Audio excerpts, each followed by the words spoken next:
ya subía al campo de fútbol con mi abuelo y desde ahí pues fue intentándose la afición al fútbol. Para mí el balón era todo prácticamente en la vida. Fueron a trabajar mis padres 2 años fuera, cuando yo era infantil, tenía 12 años, y yo me quedé aquí, precisamente con mis abuelos, porque quería seguir jugando en el Marino.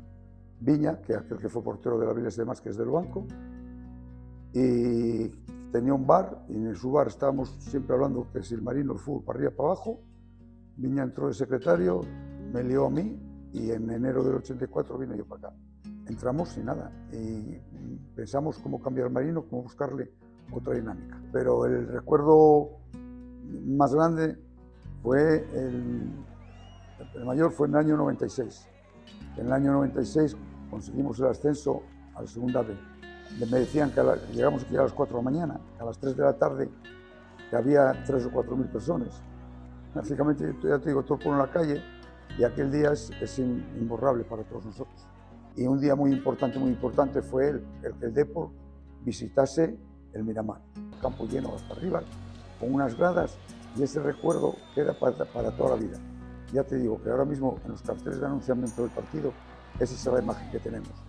Y podemos decir, muy orgullosos, que por aquí pasó el Super Depor contra aquel equipo que tenemos nosotros, impresionante, y había 5.000 personas en campo. Es como casarse para toda la vida, porque el entrenador aquí viene, y cuando viene, todavía aquí no tiene ningún entrenador.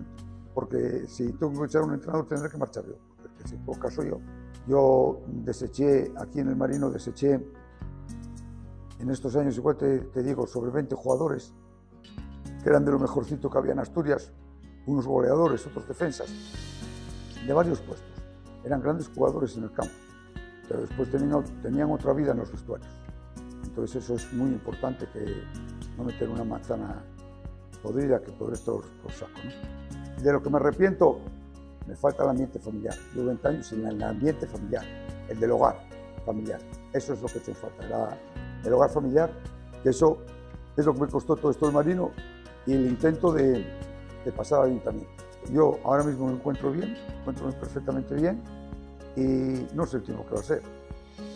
No me marco ninguna meta ni ningún tiempo. La única meta que me marco siempre es el mañana. Hoy esto, mañana tengo que hacer aquello, y pasado tengo que hacer aquello. Y quemando etapas, quemando días. Pero esto del Marino pues es una cosa que, bueno, me da muchas satisfacciones y me llena la vida.